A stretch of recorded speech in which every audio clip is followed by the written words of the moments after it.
So, joining me today for the first interview of this semester's St Andrews Economist Speakers Summit is the Right Honourable Hilary Benn MP. Elected to serve as the Member of Parliament for Leeds Central in 1999, Hilary has served in the Cabinet as Secretary of State for International Development and for Environment, Food and Rural Affairs. Since Labour's defeat in the 2010 general election, Hilary served in the Shadow Cabinet, most notably as Shadow Foreign Secretary until his dismissal by then leader Jeremy Corbyn. Since then, as an influential backbencher, Hilary chaired the Brexit Select Committee from 2016 to 2021. I'm very pleased to at least virtually welcome Hilary to St Andrews for today's interview and Q&A. Well, Ross, good afternoon, and friends, and thank you very much for inviting me. I really appreciate it. Perfect. So I'd like to start by exploring how your upbringing and your family life influenced your politics today. Obviously, the son of the former Labour Cabinet Minister Tony Benn and the American-born Caroline Benn, and as a fourth-generation MP, politics isn't just what you do; it's really who you are. From observing, Winston Churchill from the viewing gallery in the Commons to meeting Clem Attlee at the Royal Albert Hall in your early life, your exposure to politics is almost unparalleled. So my question is, how did this background influence your political views, and were you encouraged to think for yourself and sort of come to your own views as you developed? Oh, definitely.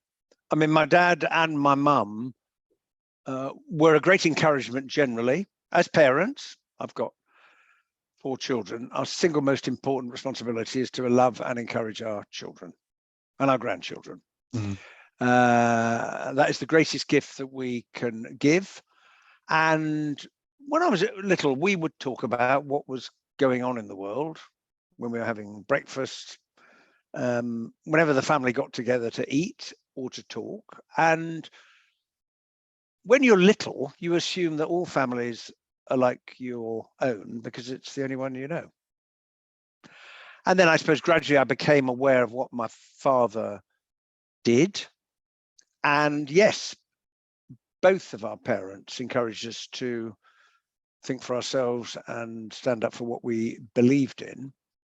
And when I was 10, I wanted to be a firefighter because my grandfather had taken me to a display by the London County Council Fire Brigade just south of the river. And I thought that looked like a good job. But when that wore off, being an elected representative, being in public service was all I ever wanted to do. And I served as a local councillor for 20 years, and I've been in Parliament now for 23 years. And it's a great privilege to have the chance to represent people. And I think, so throughout your political career, have you found it difficult in some sense to be judged against the views of your father and obviously the people who came before who were in politics? Or is that something that now and again, and it doesn't really bother you? I think in the end, it probably evened itself out. It meant that some people were perhaps more inclined to look upon me favourably and other people were less inclined to look upon me favourably. I mean, they had a kind of view. I think it was most difficult. We might come on to the speech about Daesh, ISIS and Syria, when people thought in some way it was acceptable to use my late father's memory as a stick with which to beat me over the head because they disagreed with what I said. And I found that, to be honest, very difficult, because what on earth possesses someone to think that that is any way acceptable? I'm sure they wouldn't do it to anyone else they knew, to say, well, yeah. But that's politics, because everyone has an opinion. And I think we should all be judged on our own merits and not by who we happen to be related to. Although I love my father enormously, and I was extremely proud of him, and he taught me so much. For sure. I mean, you mentioned there, obviously, your most famous speech, certainly that I'm aware of, on the intervention in Syria.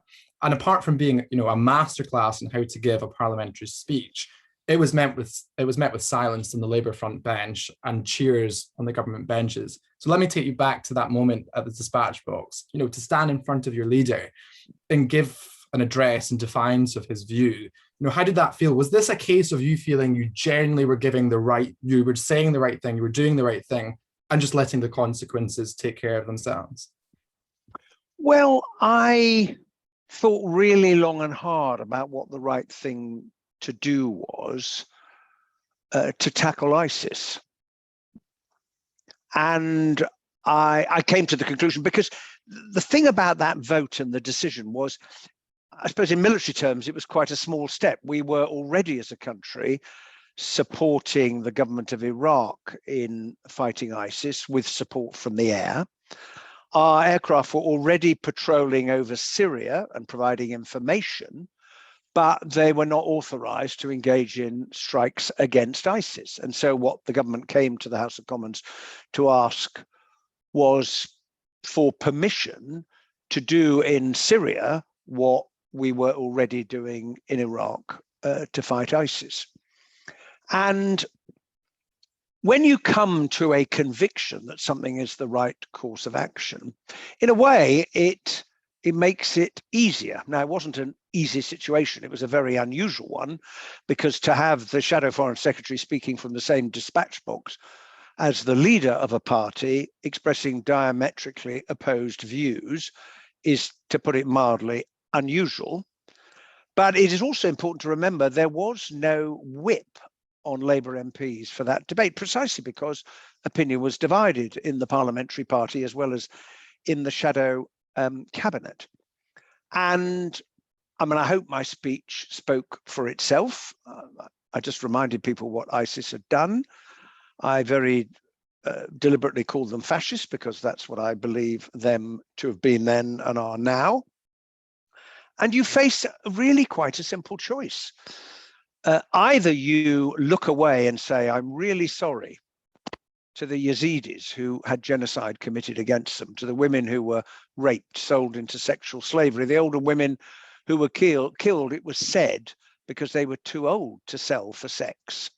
And all of the things that Daesh did, you either say, I'm really sorry about that, but it's not my problem, can't do anything, and you turn your back on people and walk away, or you say, okay, it's now time for us to do our bit, which was the phrase I used at the very end of my speech. And that's what I felt. And I had support from some Labour MPs, quite vociferous.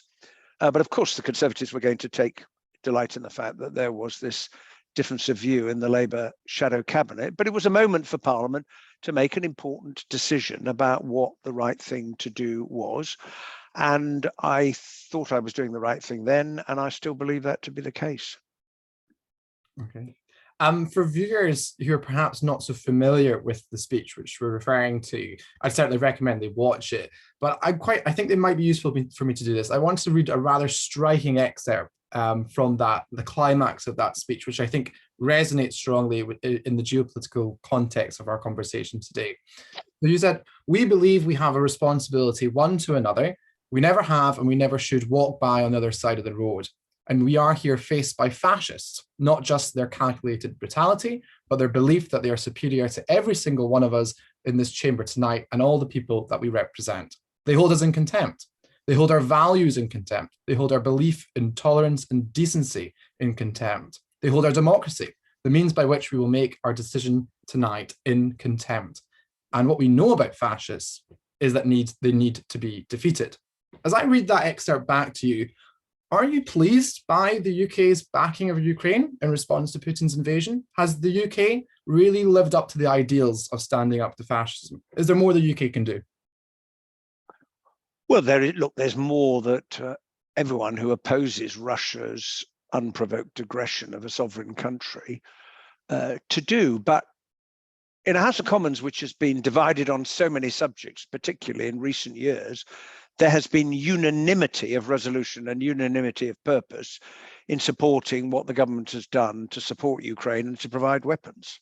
And we have seen an extraordinary transformation in European politics, because President Putin, by taking this decision, has brought all of his nightmares upon him in one fell swoop. He thought, you see, he looked back to what happened when he took Crimea and parts of Ukraine in 2014, and he thought, well, if I invade and take some more territory.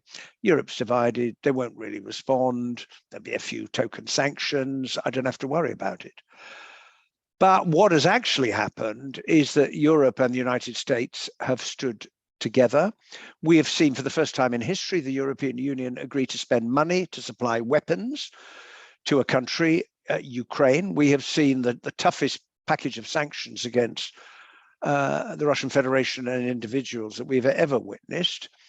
And it has led in Finland and Sweden to public opinion changing from being against being members of NATO to being in favor.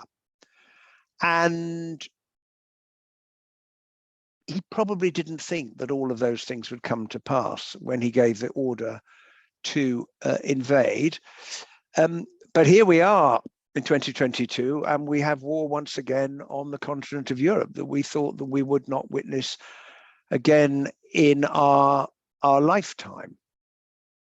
So the fact that the Ukrainians have managed to halt the Russians, the fact that they have been able to begin to push them back in the east, is undoubtedly, one, because of their determination.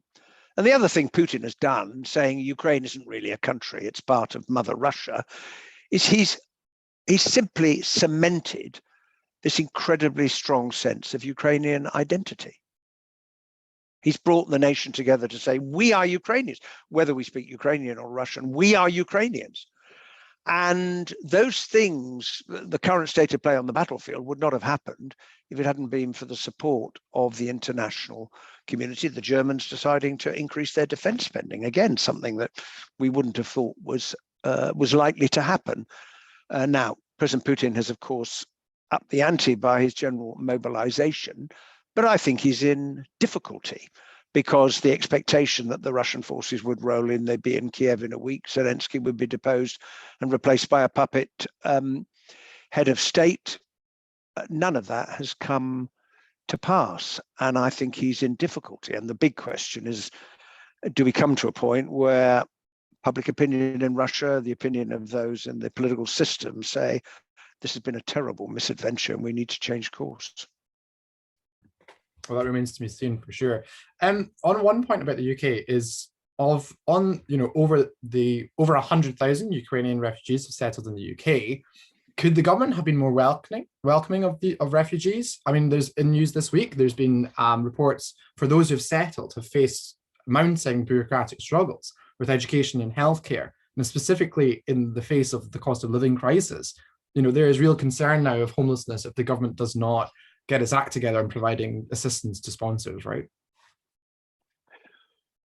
Well, as always happens in a refugee crisis, and I've seen this with my own eyes on many occasions because of my experience at DFID, it is the countries nearest the country where the conflict is taking place that shoulders the biggest burden. So if you think of the civil war in Syria, you look to Iraq and Lebanon and Jordan. I think I'm right in saying in Lebanon, the population increased by 25% because of Syrian refugees.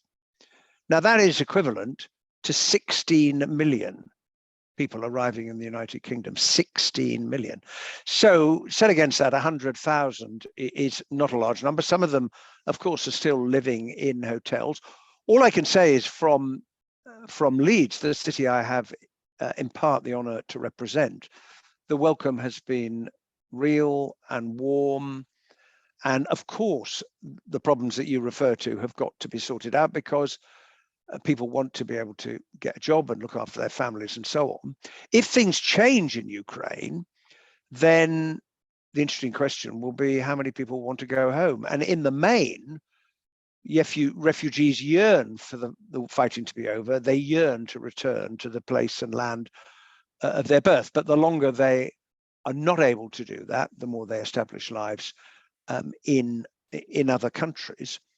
And we have a long tradition in Britain of welcoming refugees and asylum seekers. But I would simply say that to put on one side what we've done in welcoming Ukrainian refugees and saying to other refugees who've been coming across the English Channel in boats, about 70% of whom, when their claims are considered, are found to have a legitimate claim for asylum. We're going to put you on a plane if we can and send you to Rwanda to be processed, and for you then to live the rest of your life there, I think is shameful, absolutely shameful. And it besmirches the reputation of the United Kingdom as a warm and welcoming country. And secondly, it isn't going to work. Yeah, so let's take that a little bit further on the Rwanda policy. So, as we speak, this policy is being tested in the High Court on grounds of legality and has received, confirmation from across the floor in the Commons and many allies across the world. And the government itself has refused to rule out the UK withdrawing from the European Convention on Human Rights in order to implement this Rwanda deportation policy more easily. What kind, and you touched on it there, but let's maybe go a little bit further with this. What kind of message does this send to the rest of the world and to our friends and allies? Is this a Britain pulling away from international commitments and ignoring international norms? That's surely going to do harm to our reputation. Well, it certainly is. I mean, we already have that on a separate issue, which we might come on to, the attempt to undermine the Northern Ireland Protocol, which was an international agreement negotiated between the UK and the EU, which ministers are now seeking to take the power to abrogate, to fill it, to gut. And that sends one message. The rest of the world looks at Britain as a result of Brexit and shakes its head and says, what on earth are you doing? They look at the abolition of DFID, the cut in the aid budget, and say, what on earth do you think you're doing? And I'm sorry to say that we have now a Home Secretary who is on the record in the Tory leadership campaign as saying we should pull out of the European Convention on Human Rights. That is not, it appears, currently the policy of the government. And anyway, the Good Friday Agreement contains a commitment by the British government to remain part of the European Convention on Human Rights. So, do I think they will dare do it? Well, I sincerely hope so. They'd have terrible trouble in the Commons, including amongst Tory MPs. They'd have a huge amount of problem in the House of Lords. And ultimately, once again, it would be to undermine our history as a country, because British lawyers, as you all know, played such an important part in creating the European Convention out of the ashes, destruction, torture, killing, murder, genocide of the Second World War, because nations came together and said there should be basic human rights which apply to everyone in all circumstances. And the moment you start withdrawing from conventions, when other countries decide to justify the treatment of their citizens by saying, well, you pulled out, so we can pull out too without any consequence, you really are undermining the rule of law. And I get very, very irritated with people who get up and say, oh, these human rights are causing us terrible trouble.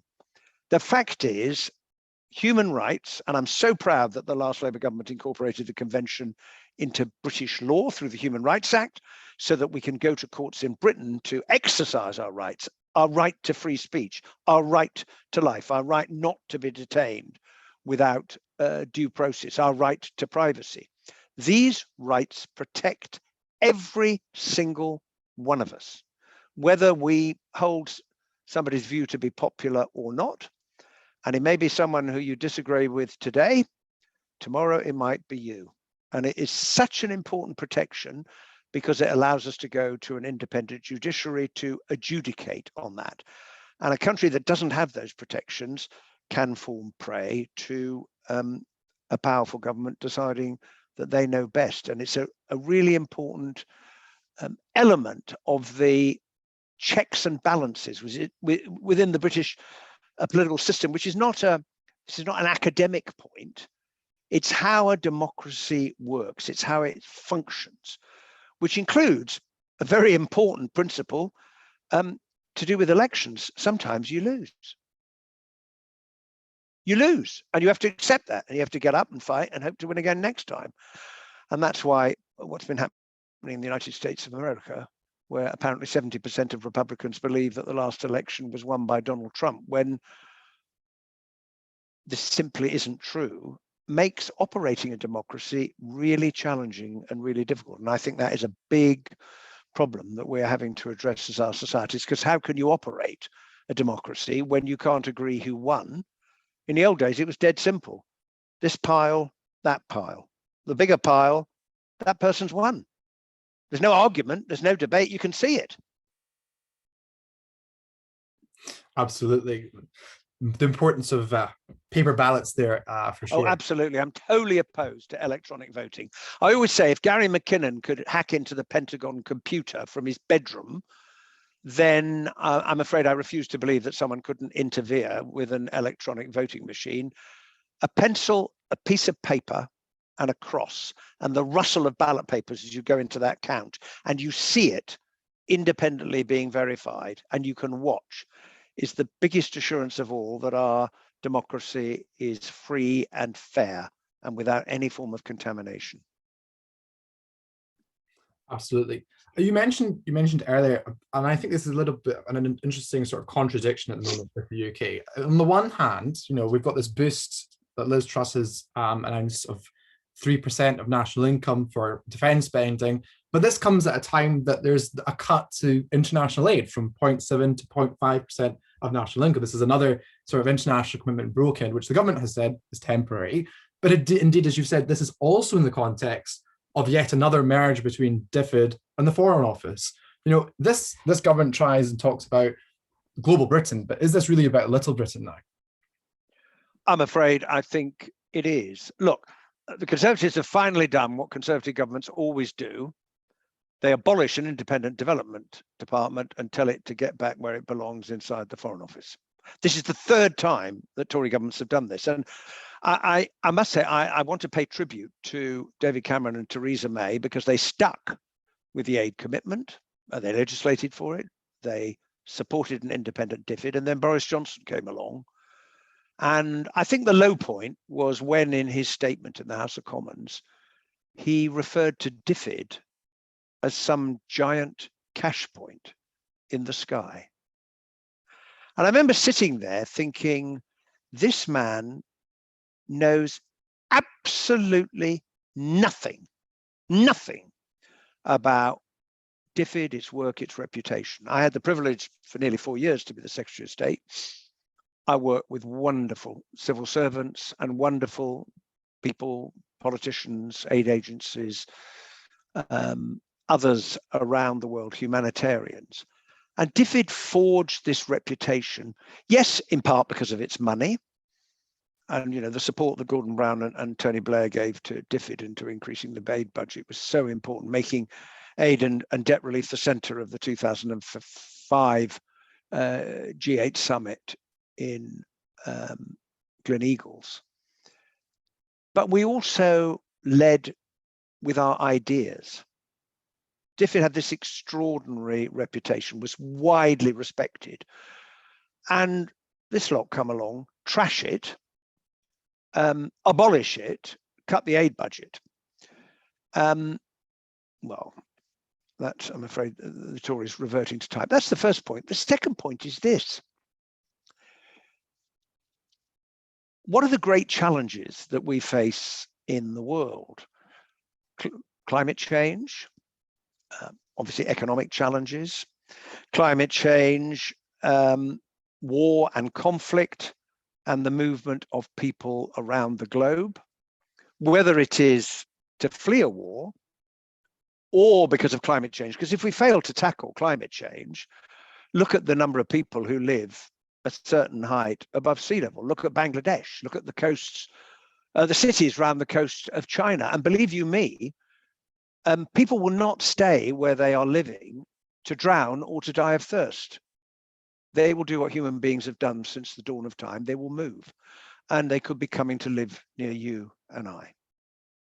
And that brings home to us the interdependence of human beings, particularly now at the beginning of our century, because events that happen in one place will eventually come and impact upon ourselves. And there is a conflict in politics between, you mentioned Little England.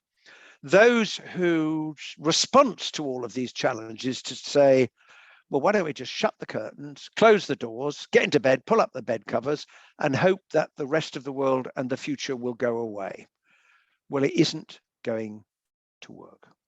It isn't going to work. And therefore, it is in our self-interest, in the proper sense of the word, that's not selfishness, it is in our self-interest to tackle climate change around the globe. It is in our self-interest to tackle threats to peace and security, so you don't have millions of refugees fleeing Syria or Darfur or Ukraine, which then impacts upon other countries.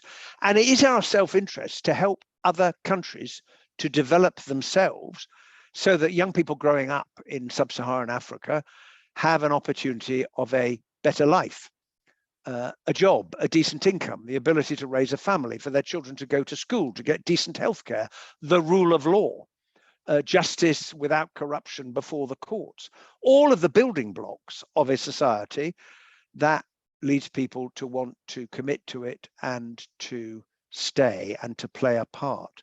And if you do all of those things, then you will reduce the likelihood of the consequences of failure elsewhere falling upon us and our country as well. And it's a fundamental failure on the part of the government to understand that connection between what we do, and it's in the end, countries develop themselves. There is no substitute. No former imperial power can come in and say, hi, we've turned up to develop you. What you do is you support those who are trying to develop the country and take those decisions to bring about the things that I described by supplementing their financial ability to do so if they're short of the revenue to do it. And that's why a lot of the debate about aid policy has been, should we move away from individual projects, though some of them are very important, to what is called budget support, helping to fund the government to employ more teachers, more nurses, more doctors, buy more drugs, staff more hospitals, so that people's lives can be improved and every single child in the world gets the right to go to school, because that ultimately is the building block of our personal development and the development of a society. Learning, understanding. Absolutely. And you talked there a little bit about, shutting the world out. And I want to take that point and link it to the sort of sovereignty aspect, which is at the heart of the Brexit debate. Brexit was at least in part our vote against the unequal share of economic prosperity and a vote for greater autonomy over domestic affairs. And as a result, we're seeing countries putting up barriers to trade. So, example, UK, EU, trade agreement, which is obviously suboptimal to the previous single market arrangements, and a sort of movement away from the post-war rules-based free trade system. And in essence, taking back control is all about this struggle with sovereignty, having absolute sovereignty versus pooling our sovereignty, as you talked about there, to achieve national direction. So my question to you then is the current direction of UK trade policy too oriented towards this objective of absolute sovereignty and at the expense of frictionless trade, that balance between wanting to throw out the world, but then you have to accept the cost? Yes, it is. And you put your finger on it in asking the question, what do you do with your sovereignty? Now, I don't know if you're alone in the room I'm seeing on my screen, but if I were able to lock the door and leave you in there on your own, you will be absolutely sovereign, Ross, in the however many square feet you've got around you. No one can tell you what to do. You're in control of your own destiny. The problem is, where does that get you? Because you're not an island. You're not an isolated person. You're part of a community, society, a world. And in the modern era, we pool our sovereignty, the very phrase you used, in order to protect the interests of our citizens and to advance their interests and to try and create something better. So ultimately, it is not about absolutes. It is about balance. And I see the referendum result as 52% of the population saying, we think the balance between the national and the supranational has got a bit out of kilter and we'd like to level it. And for many of my constituents who, given the pace of change they've seen in their communities and their society, if you ask them, do you think you have any control over what is happening, would say, I don't have any control at all. So when someone comes along and says, do you want to vote to take back control? Don't be entirely surprised if people think, well, that would be a nice thing to do. But there are consequences. And one of the consequences is that we have made trade with our biggest and most important trading partner, the other countries of the EU, more difficult. HMRC produced some stats recently which showed that the number of British firms exporting to the European Union had declined by a third since the trade deal came into effect.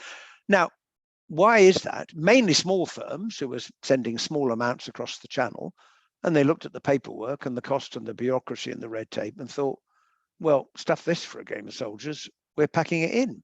Now, we have a prime minister who's turned up and said, it's about growth, growth, growth. Well, changing our trading relationship with the EU has damaged the British economy. That's what the OBR says. We can see it with our own eyes. And what have we gained in return? The levers, they said we have to leave the EU to be able to trade successfully with the United States of America, ignoring the fact that the United States of America is our second biggest trading partner in goods after the European Union without a trading agreement. And what have we discovered? Here we are, 6 years on, any sight of a US-UK trade agreement? None whatsoever. And Liz Truss was forced to admit yesterday, well, it's not coming in the short or the medium term.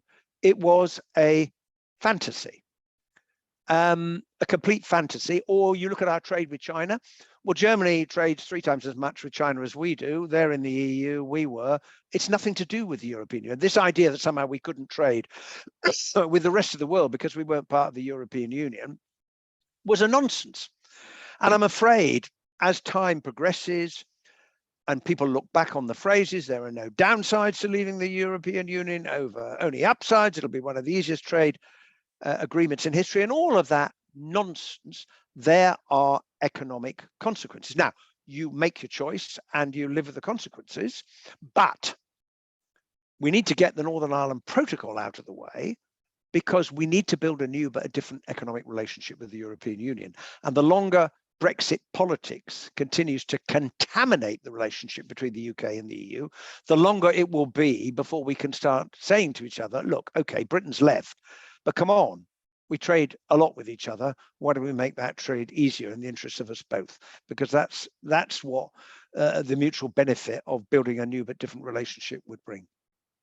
Absolutely. And you talk there, let's pivot away from Brexit. You talked about Liz Truss saying growth, growth, growth. This is the new economic policy now. So with inflation soaring at 10%, primarily due to the supply side shock, Russian aggression in Ukraine, causing energy prices, petrol prices, diesel, food prices, all to increase, households are facing what is the biggest squeeze in their living standards in decades. Is this the cost of freedom? And if so, is it worth it? And is it avoidable? What, because of the war in Ukraine, you mean? Yeah. Well, there is, of course, a cost, but in my view, it is the right thing to do to support Ukraine, because as all bullies know, if you show weakness in the face of their aggression, they will draw the conclusion, well, I can take some more. And I think it's so important that President Putin has shown that Europe and the United States are not prepared to let him do that to Ukraine, that are resisting his invasion with all their might and main, because the alternative really doesn't bear contemplation. So, look, all governments want to foster growth. The question is the measures that the government, I've just come from the chamber about an hour and a half ago, where Jacob Rees-Mogg was attempting to explain why fracking is going to be an enormous assistance in dealing with the energy price crisis. It's nonsense. Are we going to get a lot of fracked gas in the near future? No. Is the geology of Britain really suited to fracking?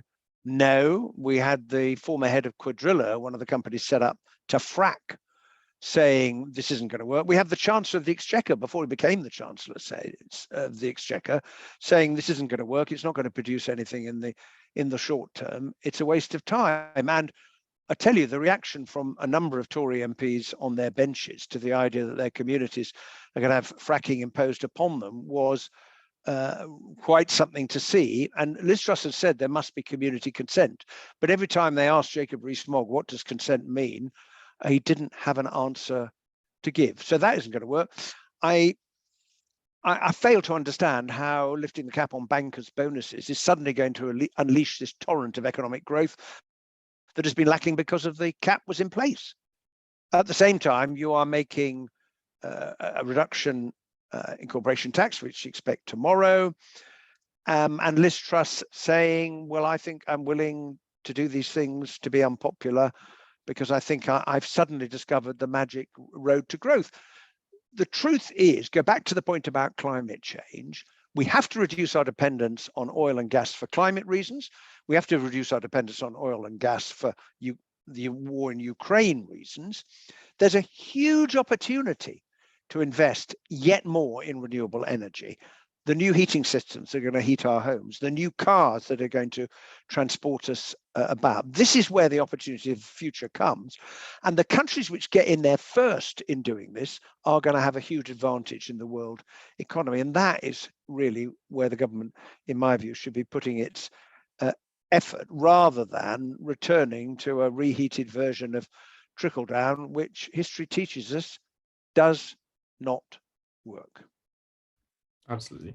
I mean, you talked a wee bit there about, in order to meet the net zero target, vast sums are going to need to be spent on changing our dependence on oil and gas. Indeed, to help people right now who are with their extortionate bills, people are facing the government needs to pay for this. So Labour has advocated a windfall tax on oil and gas excess profits. So let me play the devil's advocate here and say this is what Liz Truss would say is this now the best time to be hindering investment in the economy? Does the message of set up business here and when you make profits, the government will just announce a surprise tax reassure potential investment in the UK? Or do you not buy that? I don't buy that because the gentleman from BP said publicly, well, it's not going to affect our investment plans. And we're talking about excess profits.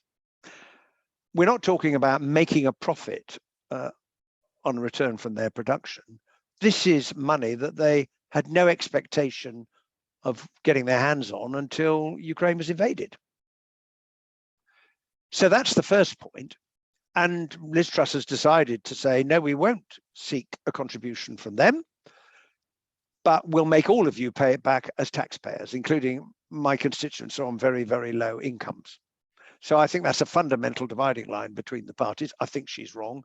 And I think Keir Starmer and Rachel Reeves are right. Secondly, it's exposed the fact that we have an energy market where prices are set by the increase in the price of gas, which is, when you think about it, really odd, because what about the electricity that comes from offshore wind, which is 9 times cheaper than gas? Why are we paying high prices for that, which has led to those generators making a huge increase in their profits? So there's an urgent job to reform the way in which pricing operates in the energy market, in my view, because it is a nonsense that all prices are being led by the price of what is now the most expensive commodity because of the war. And thirdly, we had this huge task to show the way forward on carbon reduction. Let's just take heating homes, an issue I've thought long and hard about it. Well, you've got 80+% of homes that have got gas boilers and gas cookers. Now, the day will come when the natural gas supply is not going to be able to flow through the pipes. So how are we going to heat our homes? Now, there are basically 3 choices. There's heat pumps, there's electric boilers, there's hydrogen. Heat pumps exist, but they're quite expensive. I have many constituents, they can't pay the gas bill at the moment. No good asking them to just pay £10,000, £15,000 to install a heat pump. It's just Well, they're not going to be able to do it. We have a lot of badly insulated houses. You might require more radiators. Will they keep the houses as warm? What will be the cost of the electricity? That's one. Electric boilers can work in smaller homes. Basically, when you want the radiators on or the hot water on, you flick a switch and the boiler produces it, but quite expensive. The issue with hydrogen is, one, can you show that it is safe to pump hydrogen through the gas supply network? And they're working hard to do that. But secondly, can you produce enough green hydrogen? In other words, hydrogen which when you burn it just produces water vapor and adds nothing to CO2. And the problem at the moment is with heat pumps, you put 1 unit of energy in to produce roughly 3 units of energy out, highly efficient. To produce green hydrogen at the moment, you put 3 or 4 units of energy in to get 1 unit of energy out in the form of hydrogen. You produce green hydrogen using electrolysis and seawater and electricity. Now, those costs may come down over time. The great advantage of a hydrogen solution, and I suspect we'll end up with different answers in different places for different types of accommodation. I've got back-to-backs in my constituency. Where do you put a heat pump when the front door opens onto the street and there is no back door because it's a back-to-back house? Where do you put it? The great advantage is you just swap out a gas boiler with a hydrogen ready boiler and off you go. Now, this is sort of fiercely contested between the different technologies. In time, the technology will, win out one way or the other, and the government should take every step to encourage the development of all of these technologies, because we have to get on with it. At the moment, the government has no plan whatsoever to decarbonize our home heating, apart from saying we'll give 90,000 of you a £5,000 grant to buy a new, different zero carbon form of heating. 90,000 as opposed to 22 million homes. Way off the pace, as the Committee on Climate Change has been telling them. Absolutely. Let me now move slightly away. So a lot of the conversation that we've been talking so far has been very critical of what the government's been doing. So let's maybe move now to talk about Labour and the future of the Labour Party. So Labour hasn't been in power now since 2010, and oppositions are supposed to be governments ready to take charge, to be credible alternatives.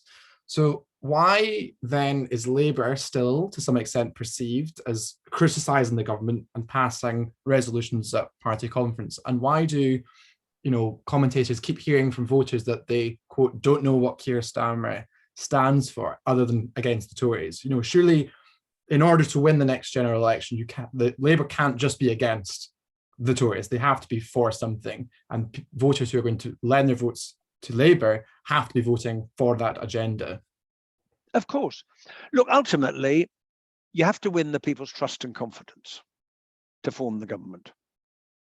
And our recent rather unhappy experience, culminating in the result in December 2019, showed that we had failed spectacularly to win the people's trust and confidence. Our worst result in terms of seats since the mid-1930s. And Labour exists not to be a debating club or a resolution passing body, although many ideas which are now accepted as mainstream started life in a resolution somewhere at some Labour Party branch meeting. So the debate about ideas is really, really important. If you take the energy price crisis, well, I think there's no question that Labour has been leading, because the government has adopted the price freeze that we were calling for quite some time ago. First of all, they poo-poo it and say ridiculous, what nonsense, and then they come along and they do it. Now, that shows that in opposition, you can have an influence in government, even though the government has a majority of 80. And the public will, I think, notice, what is price freeze? It was Labour that first proposed it. Or take some other areas like the private rented sector. When I was the Shadow Communities Secretary, we developed a number of policies which were denounced as Venezuelan-style socialism under Ed Miliband, and some of them have been taken by the current government and implemented, or they've promised to implement them, Although with this new government in place, there's obviously a rethink going on about a number of different policies, and they may now be junked because we have a even further right small state philosophy in control. And of course, we have to put together a credible set of policies for the next election. But I think Keir Starmer has done a terrific job in his first couple of years of trying to address the central question, which was, can people have trust and confidence in Labour as a party? In a sense, leaving on one side what the policies are. Because if you don't trust the party, you don't trust the individual who's the leader, it doesn't matter what your policies are, because you're not going to win. And you look at the manifesto in 2019, it was a kitchen sink full of policies, each of which, if you put them to people, said, would it be a good idea if? A lot of people would have said, yeah, that'd be great. Did it win us the election? No, it didn't, because people didn't trust us. And that is why, patriotism, a defense of the country, all of those things that Keir Starmer has been so strong upon, which are part of what I would call traditional Labour values. They would have been second nature to Clem Attlee, absolutely second nature, has been doing the right thing. And I note that we are ahead in the polls, and ahead in the polls is a good thing, as opposed to being miles behind or losing elections. One thing I would add then is Labour can't win without Scotland. How do you see going forward Labour can do that? How can they win back voters in Scotland? Well, I must pay tribute to Anna Salwa, who has taken us forward from a pretty low base. Every time I hear him on the radio or the television, I am very, very impressed, because he says, look, let's not focus on what divides us, which is the constitutional question. Let us focus on the crisis that our constituents are facing now. And look, I'm a quarter Scots. I am opposed to Scottish independence.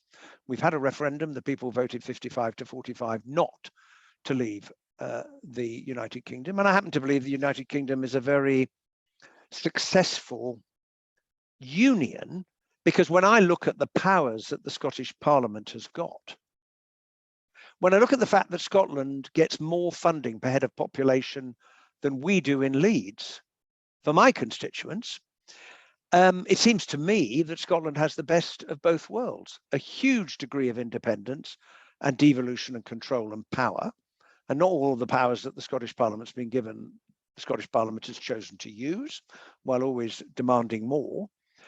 But at the same time, the strength and security that comes from being part of a United Kingdom. And since we've talked about the trade barriers we've erected between ourselves and the European Union,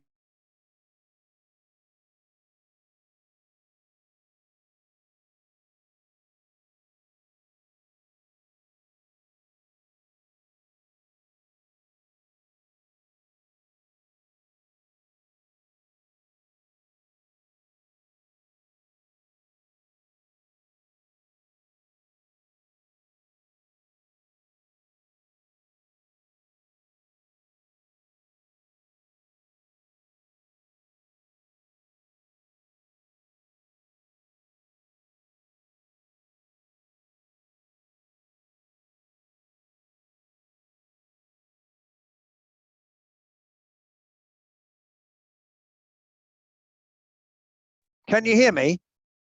Yeah, you're back. I think as soon as I started criticizing SNP policy, I got cut off. No, continue. I'll continue. Right. Anyway, so look, I don't think there's going to be a referendum in the near future, and I think the SNP has always known that its moment of greatest opportunity is when there's a really, really unpopular Tory government in London, in Westminster, always. And that's why Labour winning at the next general election, or looking as if we could win, and we're in a much better place now, may encourage people in Scotland to say, right, well, why don't we vote Labour too? Because it could bring about a change in Westminster. So I think the two go hand in hand, and we're working really, really hard to try and bring that about. But look, I understand and I respect people who hold a different view.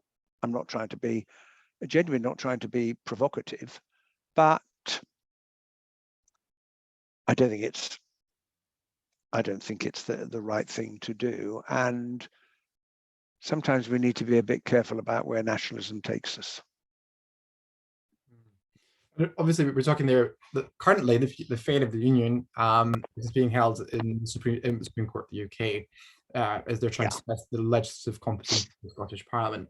If there is, and as we were talking there, as expected not to be another independence referendum anytime soon, that doesn't ignore the fact that the union is, I would say, by no means safe. There is still a vast swathe of Scots who are unhappy with the current arrangement. So let's say hypothetically Labour gets voted in and wins Scotland. Going forward, what would be a possible solution? Is federalism, whereby let's say the House of Lords is reformed to some sort of elected second chamber, a Senate of the four nations perhaps, alongside English votes for English laws and mayors for areas in England? Would that be a possible way forward? A better solution perhaps? I think that is a really, really interesting question.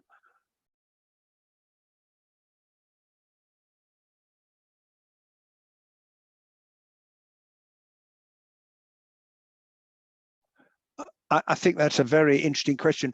Apologies, but your question was replayed to me twice. Are you hearing me okay? Yeah, we've got you back. That's okay. You've got me back. I'm sorry. A sign went up and said your connection is unstable. Right. There's no doubt that Brexit has been in part a cause of this, because it's led the view to be expressed in Scotland. We were told the only way to stay in Europe is to stay in the United Kingdom. And they say, well, that hasn't happened. You see those in Northern Ireland arguing for a border poll. And I think this is a moment of real challenge for the union. So I do not underestimate that at all. But I stand by what I said a moment ago about the very considerable devolution that there is in Scotland, which, look, my constituents would give their right arm for, you know? And they hear the complaints that it's terrible and awful and not enough. And they look at their circumstances in Leeds, where we don't even run the buses yet, and think, what's everyone complaining about? Look, the House of Lords in its current form is indefensible.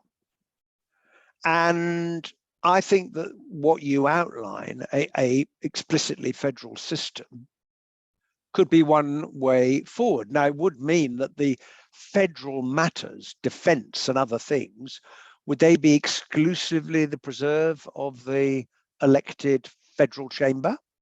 Would that mean it would leave the Westminster Parliament that would become an English Parliament? I mean, the problem with devolution has been its asymmetric nature. And so you find Scottish MPs, if they want to, capable of voting on transport policy in London, but London MPs or Leeds MPs not voting on elements of transport policy in Scotland. Now, that is a result of having devolution within the system that we have got. And the more devolution there has been, the more those contradictions have come into relief, hence David Cameron's decision to go for English votes for English laws in the wake of the Scottish independence referendum.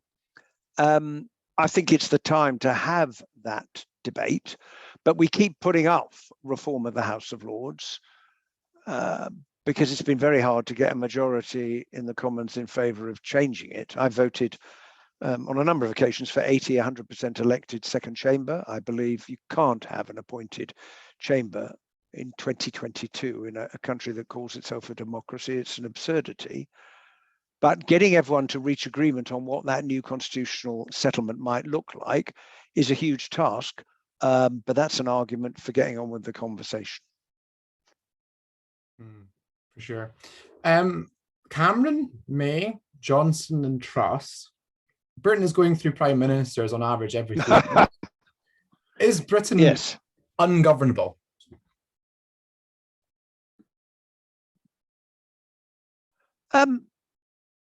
No. Look, I think it reflects well, first of all, the problems, the internal problems in the Conservative Party. Secondly, Brexit was very, very divisive. Let's be honest about it, because you ask a binary question and you force people to take sides. And that division ran quite deep and quite bitter. And the fundamental problem, looking back on it, was the referendum result was clear that we were leaving the institutions of the European Union. It completely failed to address the question, okay, so what kind of relationship are we going to have with the EU once we've left the political institutions? And that ranged from, well, we can stay in the single market and the customs union, right the way across to, well, it's a no-deal Brexit. It's obvious. We don't want anything for the European Union. We want to have nothing to do with Europe again. And it's the difference between a divorce where you march out of the door screaming, saying, I never want to see you again, hard Brexit, to let's sit down and work out how we're going to divide up the CD collection, look after the children, and maybe live next door to each other. Those are the two ends.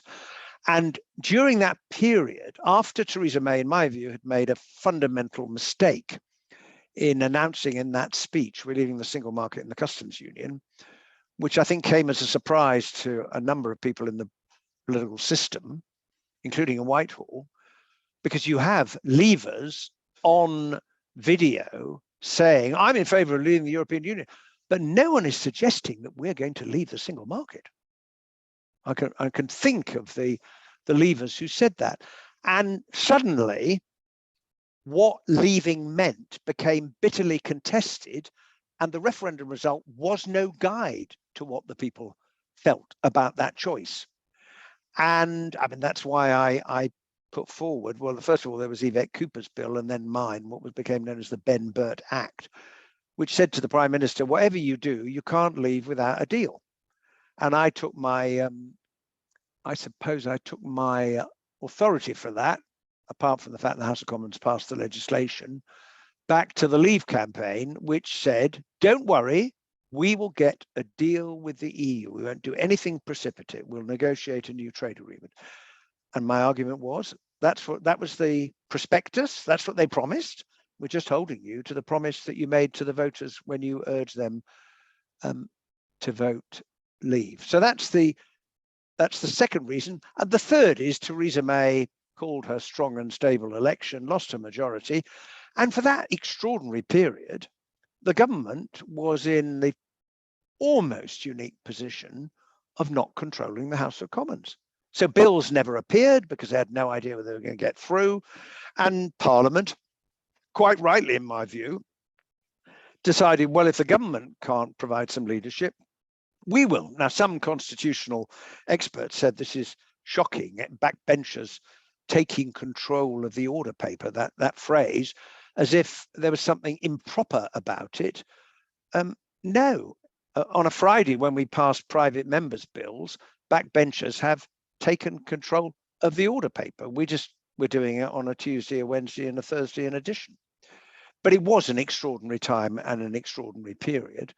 And Parliament couldn't quite agree on what kind of Brexit was going to be, just in the same way that the country didn't. And I think the lesson looking back on it is, if you're going to make a decision like that, you also need to be clear what kind of economic relationship you're going to have, although that's tricky because that will depend on the negotiations with the body you've just left. Or you say, we'll have a two-parter. Do you want to leave in principle? We'll come back when we've negotiated a deal and you can decide, do I want to go ahead with this or not? Bit like put in the offer on the house, get the survey, are you going to exchange contracts? And that's what the campaign for not the second referendum, but the confirmatory referendum was.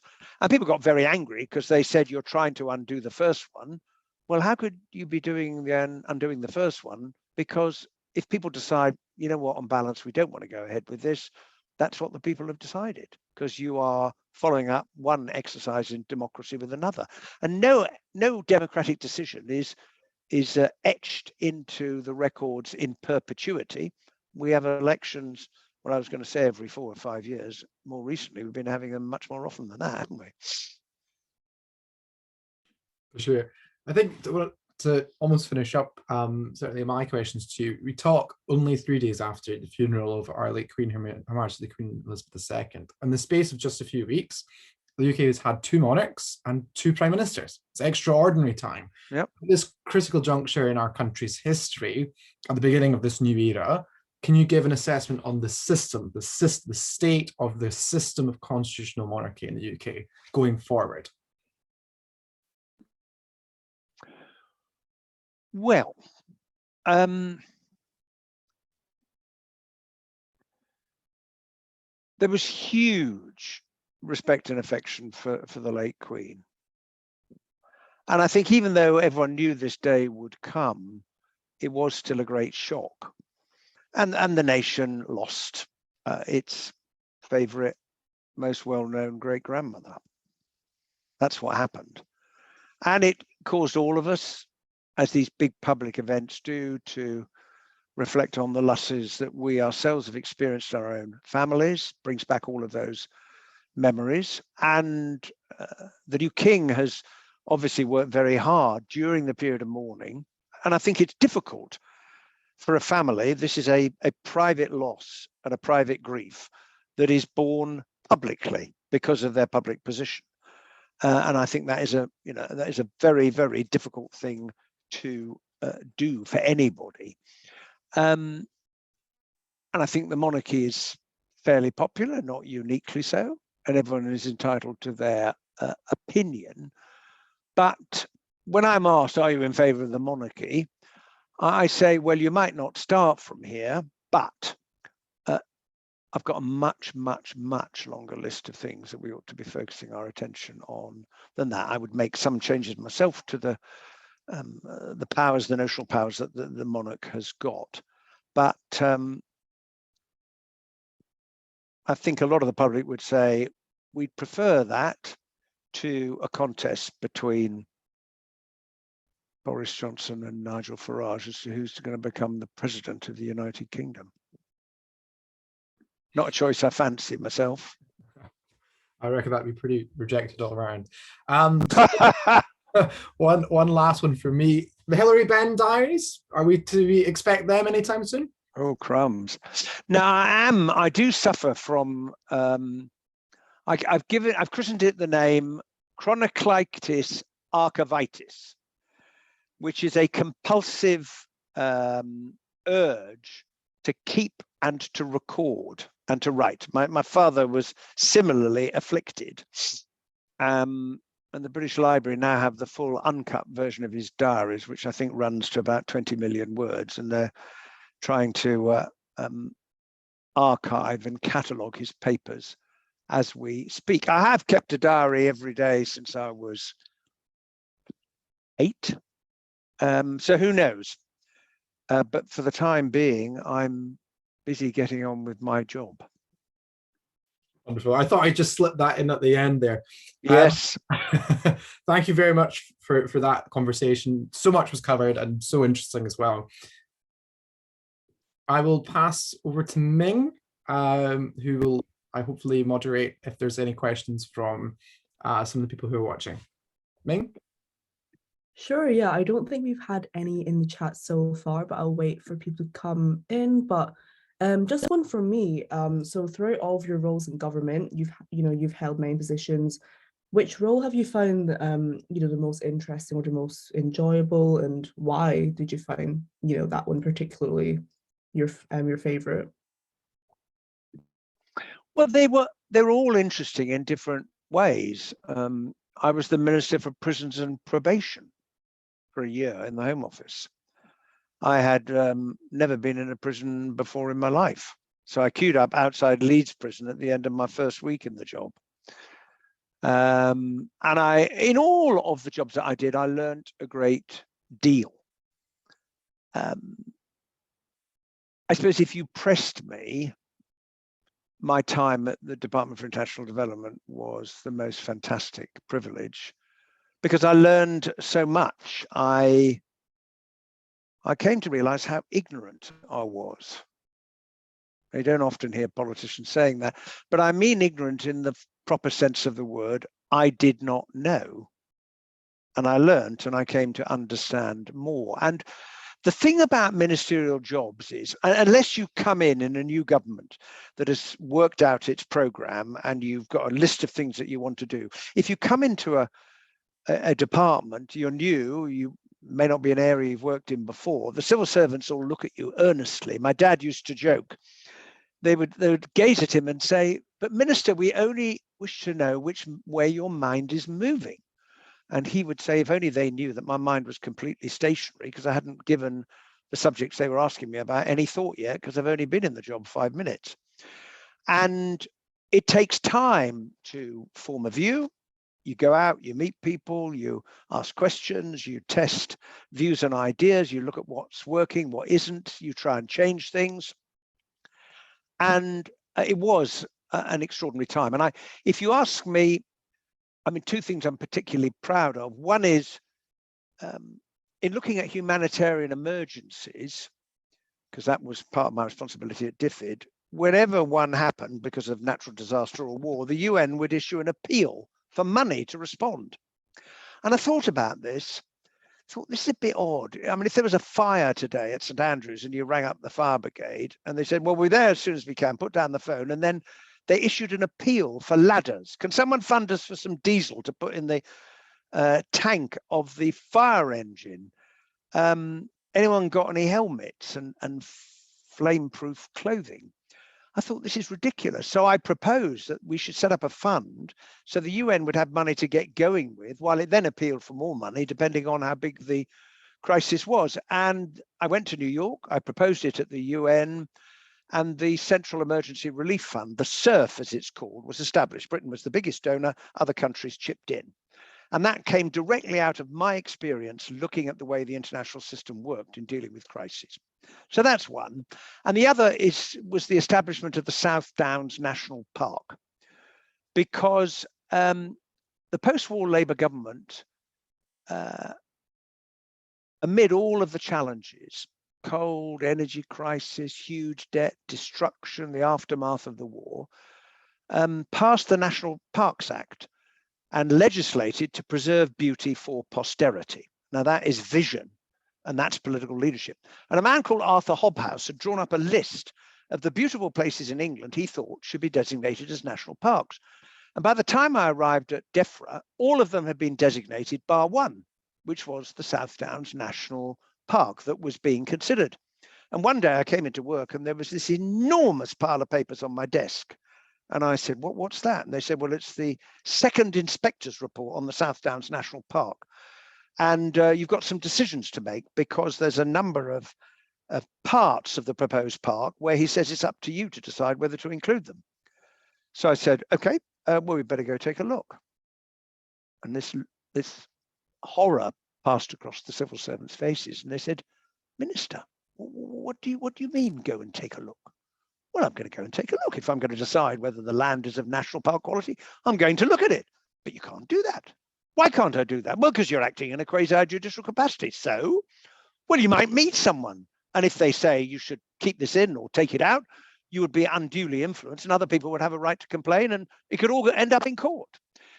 So I said, okay, look, I'll do you a deal. If I meet anyone, if it's the morning, I will say good morning to them, and they're allowed to say good morning back. And in the afternoon, I will say good afternoon. And so we took a day and we traveled from one end of the proposed national park to the other. And the Secretary of State decided that all of the areas that were left to me to decide were indeed of national park quality and should be included. And one of those was the lovely town of Ditchling. And I resolved there and then that I would go back to Ditchling to sign the orders establishing the park. And we did that on a November morning in the tea rooms with Ditchling Beacon, for those of you who know the Downs, peering, I like to think, approvingly over the wall. And I was very conscious that I was the inheritor of what Attlee's government had done.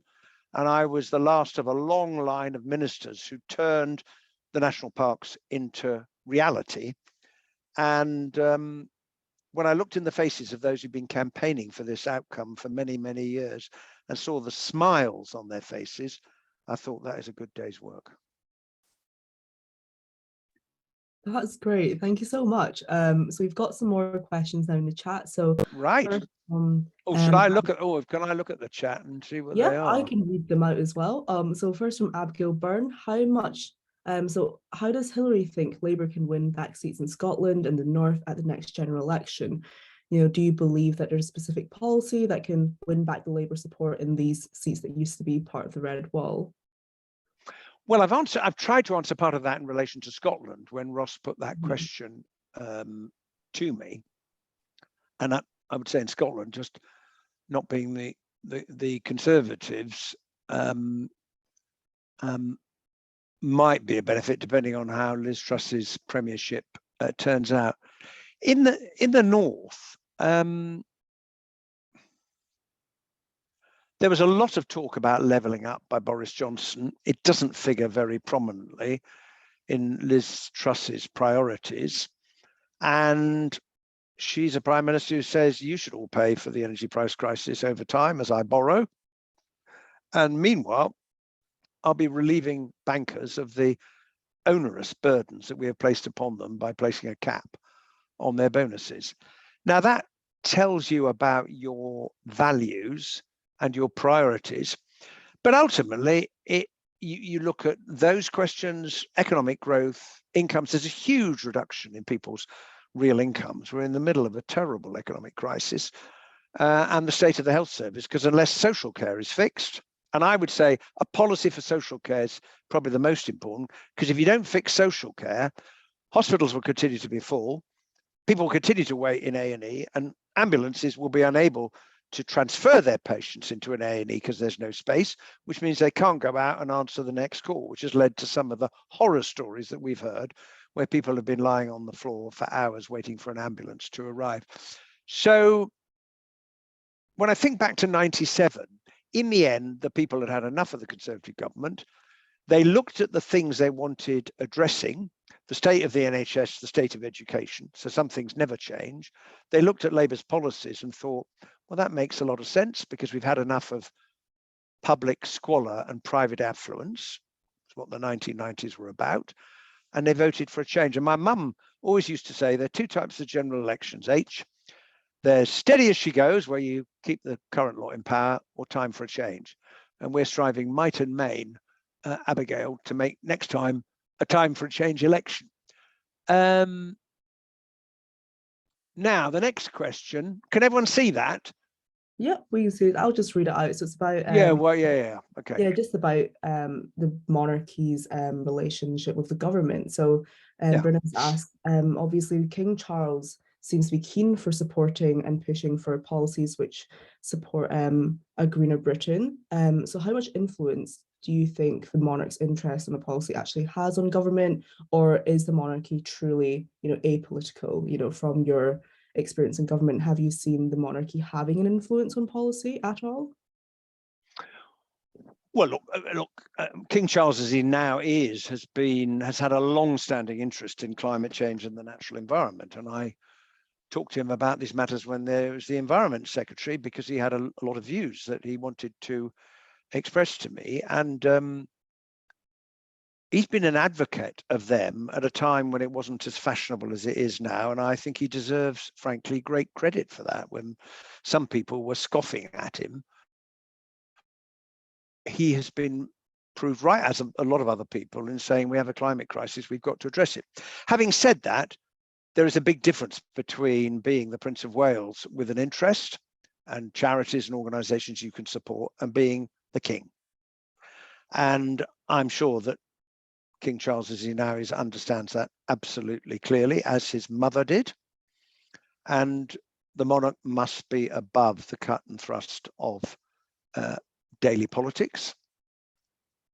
And it is a different role. And I think the responsibility for tackling the climate crisis remains with us as a society, our communities, companies, businesses, but ultimately Parliament and the government of the day. And so I don't think we're going to see see a change in the monarch being above politics.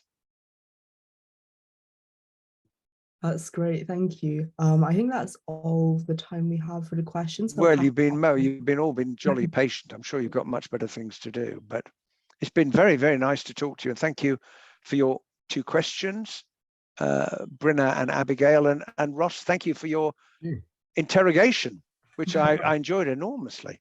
Oh, well, it was very much a great privilege to speak to you this afternoon and discuss so many pressing topics, and hopefully one day be able to meet in person or even welcome you to St Andrews. So thank you very much again for your time. It's a pleasure.